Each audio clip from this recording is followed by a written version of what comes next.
In 2023, tens of thousands of South Korean renters discovered their landlords could not pay them back. Not a month's deposit, not a security bond, an amount equal to the full market value of an apartment. South Korea has a housing system found almost nowhere else on earth, one where a tenant hands over a lump sum worth hundreds of thousands of dollars and lives rent-free for 2 years. When property prices were rising, it looked like genius. When prices fell, it looked like something else entirely. The question this episode asks is simple. How did a system designed to protect ordinary families become one of the biggest sources of financial ruin in modern Korean history?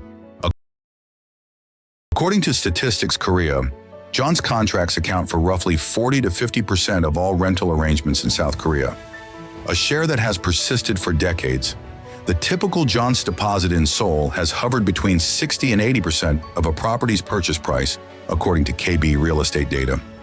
In 2022, the Bank of Korea reported that total outstanding jeonse deposits across the country exceeded 900 trillion Korean won, equivalent to roughly $700 billion US. Between late 2021 and 2023, apartment prices in Seoul fell by as much as 20 to 30% from their peak, according to the Korea Real Estate Board. That collapse meant landlords who had borrowed against rising prices suddenly owed tenants more than the apartment was worth. By mid-2023, the Korea Financial Intelligence Unit and media reports tracked jeonse fraud and default cases affecting over 40,000 households. Jeonse dates back to at least the 19th century Joseon period and became widespread during Korea's rapid industrialization in the 1960s and 70s. The logic was elegant. Landlords needed capital to build or expand property, but lacked access to bank credit. Tenants needed somewhere to live, but lacked steady income for monthly rent. The lump sum deposit bridged both needs. The landlord used the cash as an interest-free loan, invested it, and returned it 2 years later. For most of the 20th century, this worked because property values only moved in one direction. The system's vulnerability was always hidden inside that assumption. When a landlord takes your deposit and reinvests it in yet another property, a practice that became common and earned the nickname gap investment, the entire chain depends on prices never falling. Low interest rates through the 2010s made borrowing cheap and supercharged this speculation.